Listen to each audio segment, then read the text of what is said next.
Naitwa Linais Isaac Njau, ni afisa kilimo kata ya Mbezi. Leo nimefanikiwa kufika Safi Primary School. Nimetembelea, nimewakuta wanafunzi ambao nao wako kwenye klabu ya kilimo inajiita Gardening Club. Kiuhalisia nimewakuta wanafanya vizuri, kwani bado ni watoto wadogo, lakini bado wanaonekana wana moyo wa kufanya shughuli za kilimo. Nimewakuta wana mazao ya mchicha na matembele. Kwa sasa hivi kuna mchicha bwasi na mchicha lisho.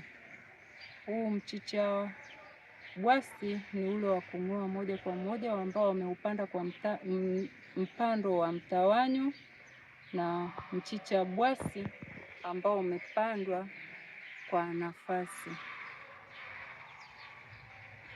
Kiuhalisia mazao yao ni mazuri, yanapendeza ukilinganisha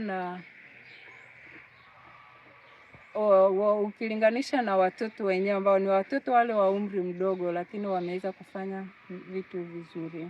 Ushauri wangu kwa wazazi, mimi nawahamasisha wazazi waendelee kuwapa moyo watoto wao, na wao majumbani mwao wao wanafanya hii shughuli ya kilimo ili watoto waendelee kujifunza, na si kwa watoto tu ambao wako kwenye klabu, hata wazazi ambao watoto wao wako kwenye klabu nao wajitahidi kuwaelekeza watoto kufanya shughuli za kilimo, kwani kilimo sio adhabu bali ni kazi kama kazi nyingine, na ukitegemea ndio ajira kubwa Tanzania.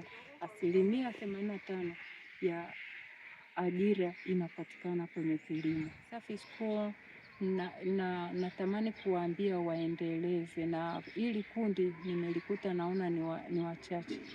Safi School naomba kama wangeweza kuongeza ili kundi likawa kubwa zaidi, kwa sababu tunategemea hao wakitoka watakuwa ni kielelezo kwa wengine na hawatahangaika kutafuta ajira kama watoto walivyo mitaani sasa hivi wanatafuta ajira walivyotoka kwenye vyuo mbalimbali wakitegemea kwamba wanaenda kuajiriwa, lakini mwisho wa siku ajira zimekuwa ni chache.